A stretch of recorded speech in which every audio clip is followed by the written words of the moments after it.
ایلیکوینٹ ادب کے سامعین سے گزارش ہے کہ ہمارے چینل کے پلے لسٹ آپشن کو چیک کریں اور جو آڈیو بکس کمپلیٹ ہو چکے ہیں خود بھی سنیں اور زیادہ سے زیادہ شیئر کرنے کی کوشش کریں، جیسے داستان ایمان فروشوں کی، شمشیر بے نیام، انلس کی ناگن، آخری چٹان، اور نیل بہتا رہا، اور ایک پچھکن پیدا ہوا، مارکہ کربلا، فردوس ابلیس، سلطان ٹیپو اعظم، حجاز کی آندھی، سلطان محمد فاتح، دولت عثمانیہ، دمشق کے قید خانے میں۔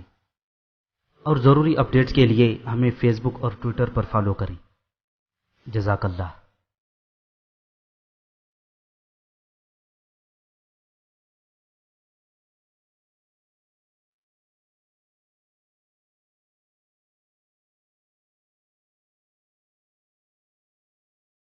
بسم اللہ الرحمن الرحیم۔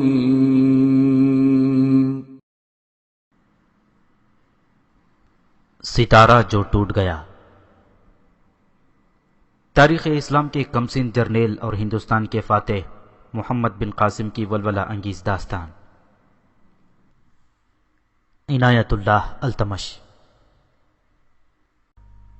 مائی رانی نے اپنی شادی کا جو قصہ سنایا وہ ایک تاریخی واقعہ ہے۔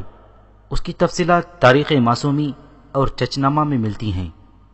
داہر سندھ کا راجہ بنا تو اس نے اپنے ملک کا دورہ کیا، اپنے لوگوں سے ملا اور اپنی سرحدوں کا بھی جائزہ لیا۔ اس کا یہ دورہ کئی مہینوں پر پھیلا ہوا تھا۔ وہ جب واپس اپنی راجدھانی اروڑ آیا تو شہر کے تمام لوگ اس کے استقبال کے لیے راستے کے دونوں طرف کھڑے تھے۔ انہوں نے اپنے راجے پر پھول برسائے اور اس کے راستے میں پھولوں کی پتیاں بچھائیں۔ راجہ داہر نے اپنی راجدھانی کے لوگوں کی یہ فرمان برداری اور عقیدت مند دیکھی تو اس نے اسی روز دربار عام منعقد کیا، چند ایک سرکردہ افراد کو انعامات دیے اور لوگوں کو کھانا کھلایا۔ جب لوگ اپنے گھروں کو چلے گئے تو 2 پنڈت اور 2 نجومی اسے تنہائی میں ملے، اس کی مدح سرائی کی اور اسے دیوتا بنا دیا۔ ہم نے مہاراج اور مہاراج کی بہن مائی رانی کے زائچے نکالے ہیں، ایک نجومی نے کہا۔ آنے والے کئی سالوں میں کوئی گڑبڑ نہیں ہوگی سوائے ایک خرابی کے۔ مائی کے زائچے میں یہ بات سامنے آئی ہے کہ مائی کی شادی جس کسی کے بھی ساتھ ہوگی وہ سندھ کا راجہ بنے گا۔ ہماری موت کے بعد؟ راجہ داہر نے پوچھا۔ نہیں مہاراج، نجومی نے کہا، وہ مہاراج کی زندگی میں ہی سندھ کا مالک بن بیٹھے گا۔ وہ کون ہوگا؟ راجہ داہر نے پوچھا۔ کہاں سے آئے گا؟ اندھیرا ہے مہاراج، نجومی نے کہا۔ قسمت جہاں اندھیرے میں چلی جائے وہاں جوتش اور نجوم کی آنکھیں اندھی ہو جاتی ہیں۔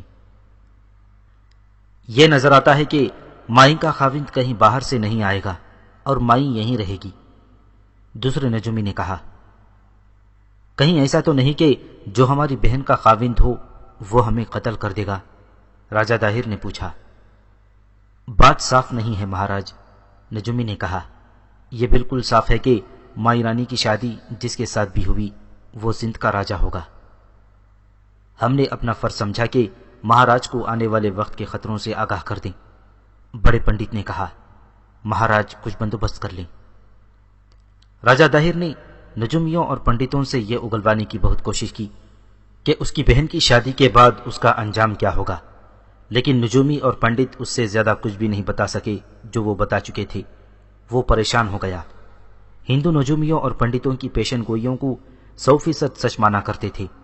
راجہ داہر تو کٹر برہمن تھا، وہ نجومیوں کے نکالے ہوئے زائچے کو نظر انداز کرنے کی جرات ہی نہیں کر سکتا تھا۔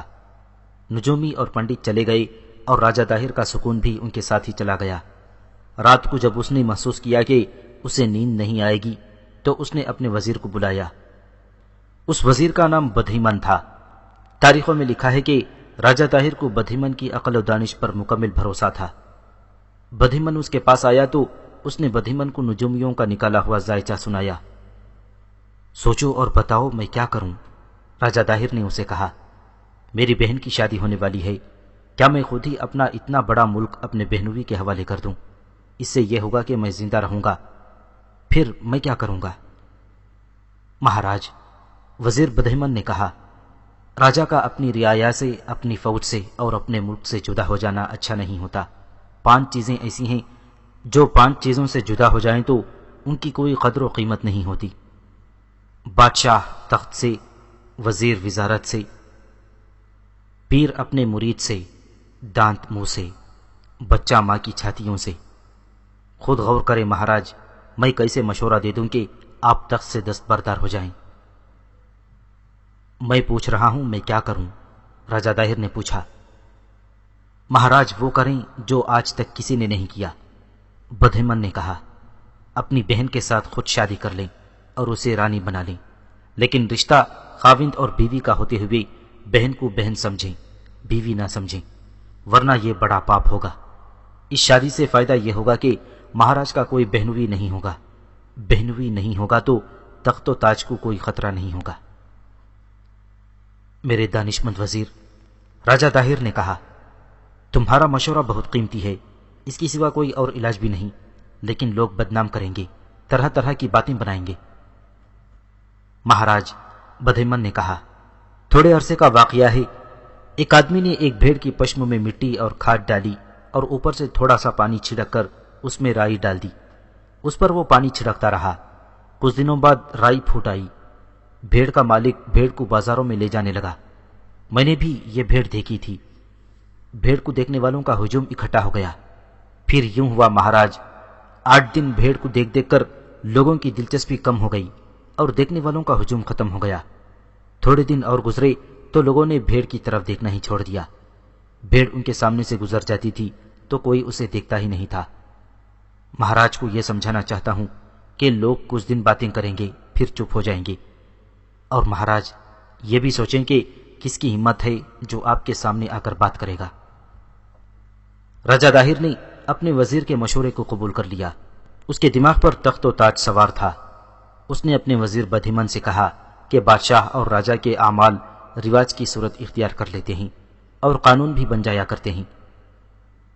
چونکہ راجہ داہر ہر کسی کو خوش رکھنے کے اصول کو پسند کرتا تھا، اس لیے اس نے اپنے 500 سرداروں وغیرہ کو دربار میں بلوایا اور انہیں نجومیوں کی پیشن گوئی سنائی اور یہ بھی بتایا کہ وزیر نے کیا مشورہ دیا ہے۔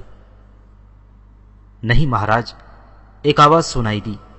ایسا نہیں ہو سکتا مہاراج، ایک اور آواز آئی۔ بہت بدنامی ہوگی مہاراج، کسی اور نے کہا۔ پھر سبھی بولنے لگے۔ کوئی ایک بھی ایسا نہ تھا جس نے وزیر بدھیمن کے مشورے کی تائید کی ہو، سب اس کے خلاف بول رہے تھے۔ لیکن ہم نے اپنی بہن کے ساتھ شادی کرنے کا فیصلہ کر لیا ہے، راجہ داہر نے اپنا فیصلہ سناتے ہوئے کہا۔ تم سب یہ چاہتے ہو کہ ہم اپنا راج کسی اور کے حوالے کر کے جنگل میں چلے جائیں اور باقی عمر بنواس میں گزار دیں۔ ہمارے راج میں کسی کو کوئی تکلیف ہو تو اپنی تکلیف بیان کرے۔ سب پر خاموشی طاری ہو گئی۔ راجہ داہر کی نظریں سب پر گھوم گئیں۔ کیا ہم نے تم میں سے کسی کو کبھی ناخوش کیا ہے؟ سب کے سر جھک گئے۔ بولو، راجہ داہر نے روبدار آواز میں کہا۔ ہم اپنی بہن کے ساتھ صرف بیاہ کریں گے، اسے بیوی نہیں بنائیں گے۔ پھر ٹھیک ہے مہاراج، ایک آواز سنائی دی اور سب نے تائید میں بولنا شروع کر دیا۔ 2-3 دنوں بعد راجہ داہر نے اپنی بہن مائی رانی کے ساتھ شادی کر لی۔ یہ ایک رسم تھی جو خاموشی سے ادا کی گئی۔ لوگوں میں اس شادی کے خلاف باتیں ہوئی۔ جس نے سنا اس نے کانوں کو ہاتھ لگایا، لیکن بہن کے ساتھ شادی کرنے والا اس دیس کا راجہ تھا۔ اس طرح میری شادی اپنے سگے بھائی کے ساتھ ہو گئی۔ مائی رانی نے اس انوکھی شادی کی کہانی بلال بن عثمان کو سناتے ہوئے کہا، میں نے اپنے بھائی کے لیے یہ قربانی دی ہے۔ یہ تو میں بھی نہیں چاہتی تھی کہ میرا بھائی راج سے محروم ہو جائے۔ مجھے یہ خطرہ نظر آنے لگا تھا کہ میرا خاوند بھائی کو قتل کرا کے اس کے تخت پر بیٹھ جائے گا۔ تمہیں یہ تو معلوم ہی ہوگا کہ تمہاری شادی کس کے ساتھ کی جا رہی تھی؟ بلال نے پوچھا۔ معلوم تھا، مائی رانی نے جواب دیا۔ وہ بھی راجہ ہے، بھاٹیا نام کی ایک ریاست ہے، وہ اس کا راجہ ہے۔ اس کا نام سونہن رائے ہے۔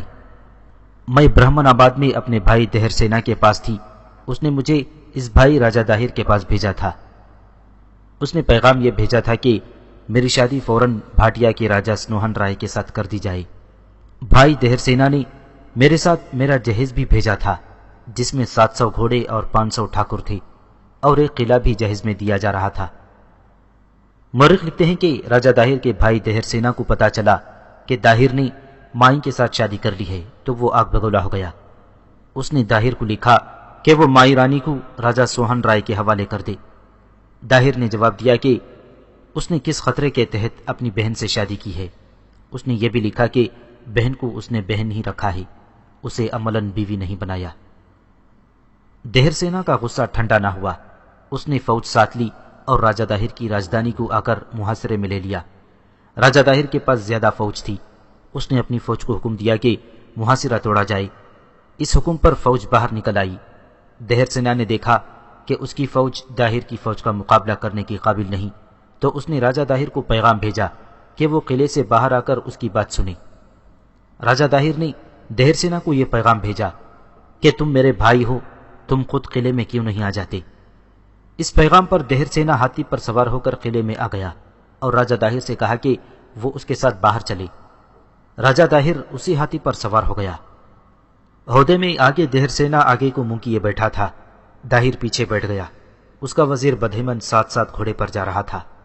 جب ہاتھی قلعے کے دروازے پر پہنچا تو بدھیمن کو کچھ شک سا ہوا، اسے کسی سے اشارہ ملا۔ اس نے راجہ داہر کو اشارہ کیا کہ وہ باہر نہ جائے۔ دہر سینا تو آگے کو دیکھ رہا تھا۔ داہر عہدے میں کھڑا ہو گیا اور دروازے کے اوپر کسی چیز کو پکڑ کر لٹک گیا۔ ہاتھی باہر نکل گیا، داہر کو اوپر سے اتارا گیا اور قلعے کا دروازہ بند کر دیا گیا۔ باہر جا کر دہر سینا نے ہاتھی کو رکوایا، پیچھے دیکھا تو داہر عہدے میں نہیں تھا۔ تم نے ہمیں روک لیا تھا، راجہ داہر نے اپنے وزیر سے پوچھا۔ آپ کا بھائی آپ کو قتل کرنے کے لیے لے جا رہا تھا، بدھیمن نے جواب دیا۔ اس کے تیور بتا رہے تھے اور میرے بھیجے ہوئے ایک جاسوس نے عین اس وقت مجھے یہ خبر دی جب آپ ہاتھی پر سوار دروازے کے قریب پہنچ گئے تھے۔ تاریخوں میں ہے کہ دہر سینا نے داہر کو واقعی قتل کرنے کا ارادہ کر رکھا تھا۔ دہر سینا نے دیکھا کہ داہر اس کے ہاتھ سے نکل گیا ہے اور اس کی فوج داہر کی فوج کا مقابلہ کرنے کے قابل نہیں، تو اسے بہت صدمہ ہوا۔ صدمے کے علاوہ گرمی زیادہ تھی، دہر سینا کو بخار ہو گیا، اس کے تمام جسم پر چھالے اٹھائے۔ وہ 4 روز بیمار رہ کر وہیں قلعے کے باہر مر گیا۔ یہ واقعہ 672 عیسوی کا تھا۔ اس وقت دہر سینا کی عمر 30 سال تھی۔ کیا سمجھے ہو بلال؟ مائی رانی نے بلال بن عثمان کو یہ ساری داستان سنا کر کہا۔ راجہ طاہر مجھ پر کوئی پابندی عائد نہیں کر سکتا، اس نے مجھے اپنی بیوی نہیں بنایا۔ ہمارا رشتہ بہن بھائی والا ہے، لیکن وہ جانتا ہے کہ میں جوان ہوں اور اس عمر میں مجھے اپنے خاوند کے پاس ہونا چاہیے۔ اسے احساس ہے کہ جوان جسم کے مطالبے کیا ہوتے ہیں اور جوان روح کیا چاہتی ہے۔ اس نے اپنے تخت کو بچانے کے لیے میری جوانی کے جذبات کی قربانی دی ہے۔ میں نے سنا ہے کہ اس ملک میں زندہ لڑکیوں کی جان کی قربانی بھی دی جاتی ہے، بلال بن عثمان نے کہا۔ تم نے ٹھیک سنا ہے، مائی رانی نے کہا۔ اگر نجومی یا پنڈت کہہ دیں کہ کوئی آئی ہوئی مصیبت انسانی جان کی قربانی سے ٹلے گی تو کسی موزوں لڑکی کو پنڈتوں کے حوالے کر دیا جاتا ہے۔ یہ رسم ایک خاص طریقے سے ادا کی جاتی ہے۔ ہم اسے شرک اور گناہ کبیرہ کہتے ہیں، بلال نے کہا۔ تمہارا خدا کیسا خدا ہے جو اپنے بندوں کا خون بہا کر خوش ہوتا ہے؟ میں نے تمہیں پہلے کہا ہے کہ میرے ساتھ مذہب کی بات نہ کرو، مائی رانی نے کہا۔ میں جب تمہارے پاس آتی ہوں تو میں ہندو نہیں ہوتی اور میں تمہیں مسلمان نہیں سمجھتی۔ میں ایک عورت ہوں اور تمہیں ایک مرد سمجھ کر آتی ہوں۔ عورت اسی مرد کو اپنے دل میں بساتی ہے جو اس کے دل کو اچھا لگتا ہے۔ میں رانی ہوں، میں تمہیں زنجیروں میں باندھ کر اپنا غلام بنا سکتی ہوں، لیکن میں تمہاری محبت کی زنجیروں میں بندھ کر تمہاری غلام ہو گئی ہوں۔ میں تمہارے اس سوال کا جواب دے رہی ہوں کہ میں اپنے خاوند کو کیوں دھوکہ دے رہی ہوں اور میں اسے محبت کے قابل کیوں نہیں سمجھ رہی۔ میں کہہ رہی تھی کہ میرا بھائی راجہ طاہر جانتا ہے کہ اس نے میری جوانی کے ارمان اور رومان قربان کر کے مجھے ریگستان میں چھوڑ دیا ہے، جہاں میں پیاسی بھٹک رہی ہوں۔ میرے وجود کا انگ انگ جل رہا ہے۔ وہ مرد ہے اور وہ راجہ ہے، وہ بھنورا ہے، کلی کلی کا رس چوس لیتا ہے۔ محل میں داسیوں کی کمی نہیں، اسے ایک بیوی کا پابند رہنے کی ضرورت نہیں۔ اس نے مجھے بھی آزاد چھوڑ رکھا ہے، لیکن میں رانی ہوں۔ میں اپنے وقار کو مٹی میں نہیں ملا سکتی، میں کسی کی بیوی نہیں بن سکتی، لیکن فطرت کا گلا نہیں کھونچ سکتی۔ دل میں محبت کا جوالا بھڑک اٹھتا ہے، اسے میں بجھا نہیں سکتی۔ میں کسی کی بیوی نہیں بن سکتی جو مجھے پیار سے دیکھے اور میں اس کے راستے میں آنکھیں بچھاؤں۔ میں سمجھ گیا ہوں رانی، بلال نے کہا، خدا کی قسم تم نے میرے دل میں اپنا پیار پیدا کر لیا ہے، لیکن میں اجنبی مسافر ہوں، تمہارے وطن میں بے وطن ہوں۔ کیا ایک جلا وطن کے ساتھ یوں چھپ چھپ کر ملتی رہو گی؟ نہیں، مائی رانی نے جواب دیا، میں تمہیں اپنے ساتھ رکھوں گی۔ رانی، بلال نے اسے اپنے قریب کرتے ہوئے کہا، اگر میں بے وطن نہ ہوتا تو تمہیں مسلمان بنا کر تمہارے ساتھ شادی کر لیتا۔ تم نے پھر مذہب کا نام لیا، مائی نے کہا، نہ میں اپنا مذہب چھوڑوں گی نہ تمہیں اپنے مذہب میں لانے کی کوشش کروں گی، ہم ایک دوسرے کی پوجا کیا کریں گے۔ کہو بلال، قبول کرتے ہو؟ 6 سال بعد رمل کے راجا نے راجہ داہر کے ملک پر حملہ کر دیا اور اس کے کچھ علاقے پر قبضہ کر کے آگے بڑھا۔ اس کے ساتھ ہاتھی بھی تھے، یہ سب نر ہاتھی تھے، انہیں بہت زیادہ اور بڑی قوی غذا کھلائی جاتی تھی، اس لیے یہ مستی میں رہتے تھے۔ حملے کے لیے ان ہاتھیوں کو شراب پلا کر لایا گیا تھا۔ ہاتھیوں کے ساتھ رمل کے راجا کی جو فوج تھی وہ اتنی زیادہ تھی کہ راجہ داہر گھبرا گیا، اس کی فوج اتنے بڑے لشکر کا مقابلہ نہیں کر سکتی تھی۔ راجہ داہر نے اپنے وزیر بدھیمن کو بلایا اور اس سے پوچھا کہ وہ کیا کرے۔ مقابلہ کرے مہاراج، بدھیمن نے کہا، اپنی فوج تھوڑی ہے تو کیا ہوا، اس خزانے کا منہ کھولیں جس میں آپ نے دولت کے ڈھیر لگا رکھے ہیں، یہ لوگوں میں تقسیم کریں اور انہیں کہیں کہ دشمن کے مقابلے کے لیے نکلیں، بہادری سے لڑنے والوں کے لیے انعام مقرر کریں۔ رعایا کو لڑنے کا تجربہ نہیں ہے، راجہ داہر نے کہا، اناڑی لوگ دشمن کے آگے ٹہر نہیں سکیں گے۔ پھر دشمن کے ساتھ صلح کر لیں، وزیر بدھیمن نے کہا۔ کیا اس سے بہتر موت نہیں ہے؟ وزیر نے کہا، ہمارا دشمن صلح کی نہ جانے کتنی قیمت اور نہ جانے کیسی قیمت مانگ بیٹھے۔ صلح کا مطلب ہے ہتھیار ڈالنا، میں ہتھیار نہیں ڈالوں گا۔ پھر ایک ہی صورت رہ جاتی ہے، بدھیمن نے کہا، مہاراج نے عرب کے جن مسلمانوں کو پناہ دے کر اپنے ملک میں آباد کیا تھا انہیں لڑنے پر راضی کریں۔ لیکن ان کی تعداد صرف 500 ہے، راجہ طاہر نے کہا، شاید کچھ زیادہ ہو، اتنی تھوڑی تعداد میں کچھ نہیں کر سکیں گے۔ مہاراج، بدھیمن نے کہا، عربوں کو آپ نہیں جانتے، یہ اس فوج کے آدمی ہیں جس نے فارسیوں اور رومیوں کو شکست پر شکست دے کر ان کی جنگی طاقت ختم کر ڈالی ہے۔ یہ لوگ دلیر بھی ہیں اور بہت تھوڑی تعداد میں بھی فتح پانے کا تجربہ رکھتے ہیں۔ چچنامہ اور تاریخ معصومی میں لکھا ہے کہ راجہ طاہر کو یہ مشورہ پسند آیا اور خود ان عرب مسلمانوں کے پاس گیا جنہیں اس نے اپنے ملک میں پناہ دی تھی۔ ان کی تعداد 500 تھی اور یہ سب اپنے قبیلوں کے سردار یا سرداروں کے بیٹے تھے۔ یہ باغی ہوئے، پھر وہاں سے بھاگ کر سندھ میں آ گئے تھے۔ ان کا سردار یا امیر محمد علافی تھا، بعض مورخوں نے اس کا نام محمد حارث علافی لکھا ہے۔ وہ بنی اسامہ کا سردار تھا اور سندھ میں آنے والے سرداروں نے اسے امیر بنا لیا تھا۔ علافی قبیلے نے عبد الملک بن مروان کے دور خلافت میں مکران کے امیر سعید بن اسلم کلابی کو قتل کیا تھا۔ مہاراج، علافی نے آگے بڑھ کر داہر کا استقبال کیا اور کہا، آپ کے آنے میں وہ شان نہیں جس شان سے آپ باہر نکلا کرتے ہیں۔ آج میری شان کو تمہاری تلوار قائم رکھے گی، راجہ داہر نے کہا۔ میں احسان جتانے اور احسان کا صلہ لینے نہیں آیا ہوں، میں دوستی کا حق لینے آیا ہوں۔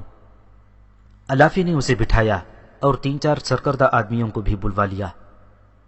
کہو مہاراج، علافی نے پوچھا، آج ہماری تلوار کی کیا ضرورت پیش آئی؟ ہم دوستی کا حق ادا کریں گے۔ راجہ داہر نے اسے بتایا کہ ایک بہت طاقتور دشمن اس پر حملہ کرنے آ رہا ہے اور اس وقت اس کی فوج 10-12 میل دور پڑاؤ کیے ہوئے ہے۔ خدا کی قسم، عرب کے مسلمان کسی کا احسان بھولا نہیں کرتے۔ علافی نے کہا، ہم دوستی کا حق ادا کریں گے، حق ادا نہ ہوا تو جانیں دے دیں گے۔ پھر کوئی ترکیب کرو اور میرے راج کو اس دشمن سے بچاؤ۔ داہر نے مایوس اور ہارے ہوئے لہجے میں کہا، مجھے اطلاع ملی ہے کہ دشمن کے پاس ہاتھی ہیں جو بدمست ہیں، ان کی یلغار تو کوئی فوج برداشت نہیں کر سکتی، ان کی چنگھاڑ سے ہی فوج پر دہشت طاری ہو جاتی ہے۔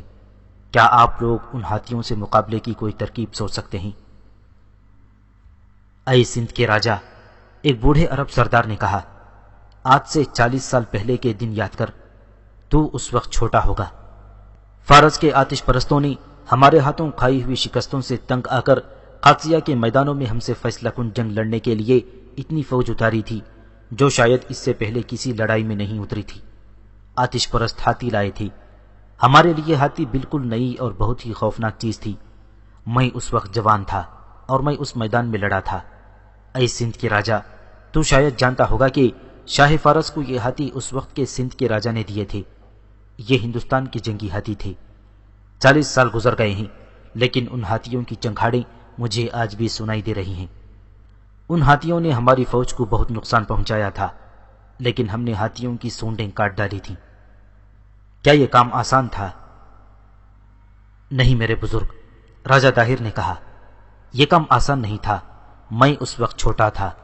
مجھے ذرا بڑے ہو کر معلوم ہوا تھا کہ مسلمانوں نے قادسیہ کی جنگ میں فارسیوں کو بہت بری شکست دی ہے اور ہاتھیوں نے زخمی ہو کر اپنی فوج میں بھگدڑ مچا دی ہے۔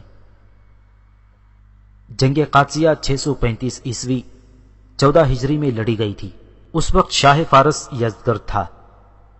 اس نے مختلف ملکوں سے فوجی مدد یہ کہہ کر مانگی تھی کہ اسلام کے سیلاب کو روکا نہ گیا تو کوئی اور مذہب زندہ نہیں رہے گا اور سب مسلمانوں کے غلام ہوں گے۔ اس نے سندھ کے راجا سے بھی مدد مانگی تھی۔ سندھ کے راجا نے اسے اپنی فوج کی کچھ نفری دی تھی اور جو خطرناک چیز دی وہ ہاتھی تھا۔ معلوم نہیں سندھ کے کتنے ہاتھی شاہ فارس کو دیے گئے تھے۔ ان میں راجا کا اپنا سفید ہاتھی بھی شامل تھا، جو دراصل سفید نہیں بلکہ سفیدی مائل بھورا تھا۔ جنگ قادسیہ میں اس ہاتھی پر فارس کا مشہور سالار رستم سوار تھا۔ وہ مسلمانوں کے ہاتھوں مارا گیا تھا۔ اسی لیے میں تمہارے پاس آیا ہوں، راجہ طاہر نے کہا۔ ہاتھیوں کا مقابلہ تم ہی کر سکتے ہو۔ میں نے تمہاری مدد کی تھی، تم میری مدد کرو۔ ہم مدد کو پہنچیں گے، الافی نے کہا۔ ہمیں اپنے اللہ پر بھروسہ ہے۔ ہاتھی انشاءاللہ میدان میں آئیں گے ہی نہیں۔ ہمیں لڑنے کے قابل جتنے بھی آدمی ہیں وہ لڑیں گے۔ آپ ہمیں تھوڑی سی فوج دے دیں۔ باقی فوج کو آپ ابھی ادھر روانہ کر دیں جدھر دشمن پڑاؤ کیے ہوئے ہے۔ اس کے پڑاؤ سے کچھ دور آپ کی فوج پڑاؤ کرے اور اپنے ارد گرد خندق کھود لے۔ مجھے اپنے 500 سوار دے دیں، باقی میرے اپنے سوار ہوں گے۔ اس کے بعد جو ہوگا وہ آپ کا دشمن بھی دیکھ لے گا اور آپ بھی دیکھ لینا۔ پھر جو ہوا وہ عرب کے مسلمانوں کی عسکری روایات کے عین مطابق ہوا۔ صرف سندھ کے راجہ طاہر اور اس کے دشمن نے ہی نہ دیکھا بلکہ تاریخ نے دیکھا، اور آج تک تاریخ ساری دنیا کو دکھا رہی ہے۔ ہوا یہ کہ محمد حارث الافی کی ہدایت کے مطابق راجہ طاہر نے اپنی فوج کے 500 سوار اس کے حوالے کر دیے۔ الافی نے ان میں مسلمان سوار شامل کر لیے۔ طاہر کی فوج نے قلعے سے نکل کر کوچ کیا اور رمل کے راجہ کی فوج کے پڑاؤ سے 3 میل دور خیمے گاڑ دیے اور خیمہ گاہ کے ارد گرد خندق کھود لی۔ اس دوران الافی بھیس بدل کر اور 1-2 ساتھیوں کو ساتھ لے کر راجہ طاہر کے دشمن کی خیمہ گاہ تک گیا اور دیکھا کہ وہاں کتنی فوج ہے اور کیا کہاں ہے۔ وہ تو بہت بڑا لشکر تھا۔ راجہ طاہر کے بچنے کی یہی صورت تھی کہ وہ اپنے دشمن کی شرائط پر اس سے صلح کر لیتا یا اس کی اطاعت قبول کر لیتا۔ رمل کے راجہ نے طاہر کی فوج پر توجہ مرکوز کر لی اور حملے کی تیاری کرنے لگا۔ اس نے دیکھا کہ طاہر کی فوج اس کی فوج کے مقابلے میں کچھ بھی نہیں تو وہ بے فکر ہو گیا۔ اسے ایسا خطرہ نظر آیا کہ راجہ طاہر کی فوج اس پر حملہ کر دے گی۔ ایک رات جب رمل کی فوج گہری نیند سوئی ہوئی تھی، الافی نے اپنے سواروں سے، جن میں سندھی اور عرب سوار شامل تھے، رمل کی خیمہ گاہ پر شبخون مارا اور خیموں کو آگ لگا دی۔ خیمہ گاہ میں بھگدڑ مچ گئی۔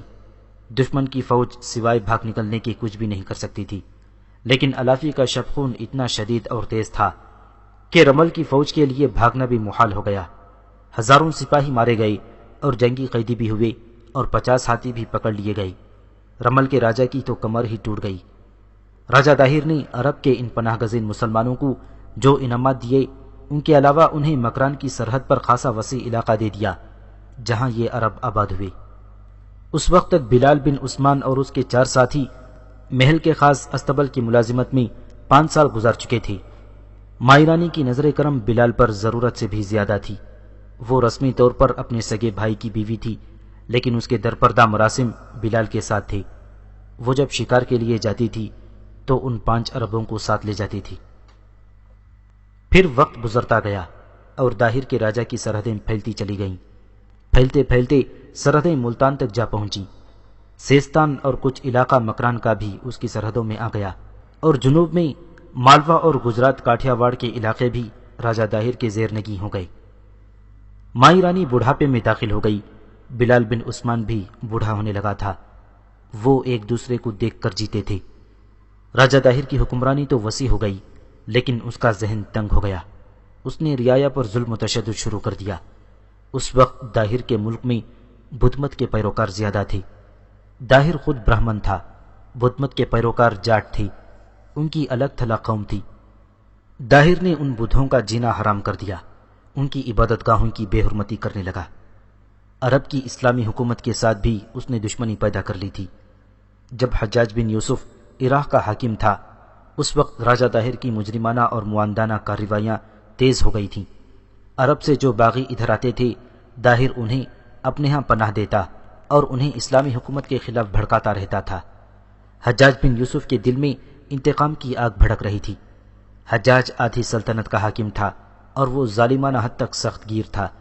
اس کے ڈر سے کئی باغی عراق سے بھاگ کر سندھ میں آ گئے تھے، اور راجہ داہر نے انہیں نہ صرف پناہ دی تھی بلکہ انہیں اسلامی حکومت کے خلاف زمین دوست تقریبی کارروائیوں کے لیے تیار کرنا چاہتا تھا۔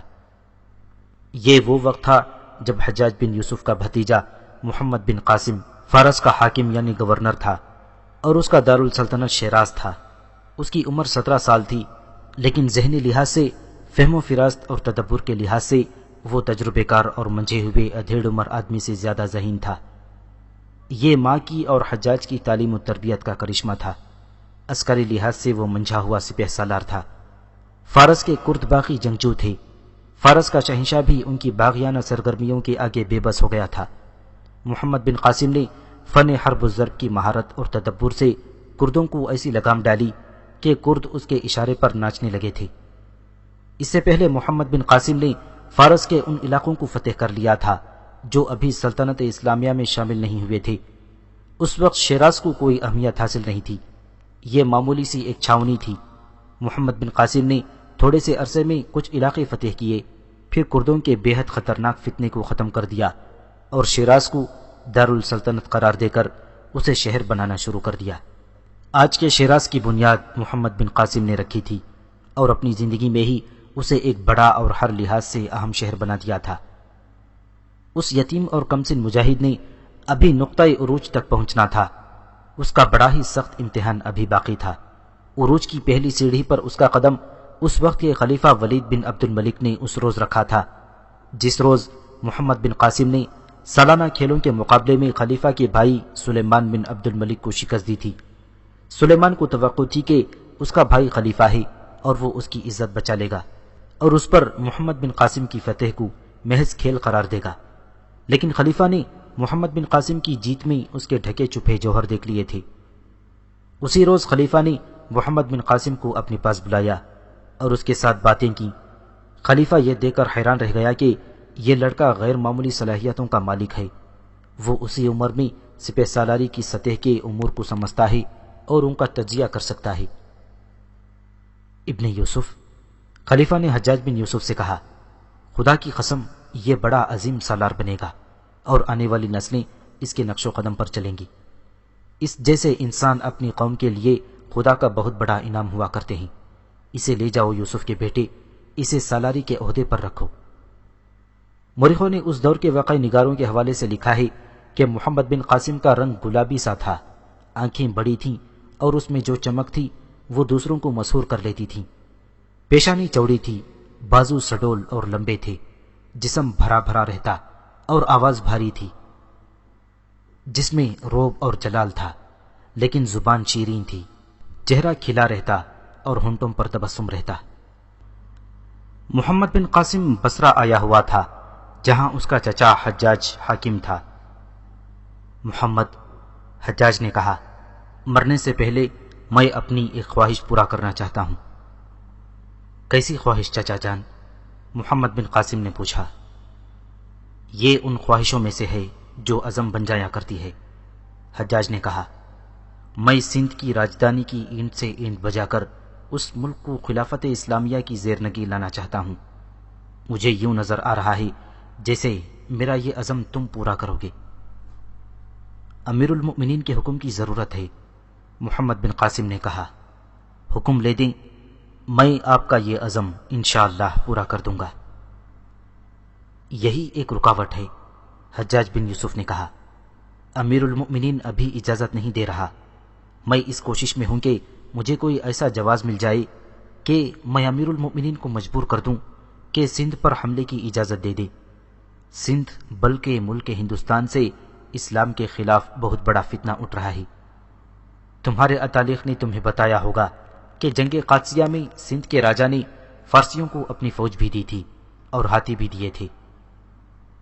ہاں چچا جان، محمد بن قاسم نے کہا، اور اس سے 2 سال پہلے جنگ سلاسل میں آتش پرستوں کی فوج میں ہندو جاٹ بھی تھے جو اپنے آپ کو زنجیروں میں باندھ کر لڑے تھے۔ یہ واقعہ 633 عیسوی 12 ہجری کا ہے، جب مسلمان فارس کی عظیم جنگی قوت کے خلاف لڑ رہے تھے۔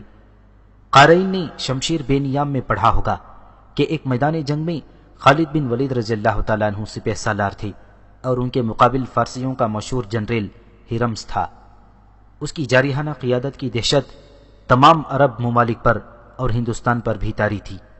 اس کے مقابل جو آیا اس نے بہت بری شکست کھائی، لیکن وہ خالد بن ولید رضی اللہ تعالیٰ عنہ کے مقابل آیا تو اس کے پاؤں کے نیچے سے زمین ہلنے لگی۔ اس سے پہلے فارس کی فوج خالد بن ولید کے ہاتھوں بہت بری شکست کھا چکی تھی۔ فارسیوں اور سندھیوں کی آپس میں لڑائیاں ہوتی رہتی تھیں، ان کے درمیان جنگ و جدل کا سلسلہ چلتا رہتا تھا۔ ایک بار ہرمز نے سندھ پر بحری بیڑے سے حملہ کیا تھا۔ سندھی اس اچانک اور شدید حملے کی تاب نہ لا سکے۔ ہرمز نے سندھ کے کسی علاقے پر قبضہ نہ کیا۔ وہ مال غنیمت اور ہزاروں سندھیوں کو قیدی بنا کر لے گیا۔ یہ سب ہندو جاٹ تھے۔ فارسیوں کو حضرت خالد بن ولید رضی اللہ تعالیٰ عنہ ہر میدان میں شکست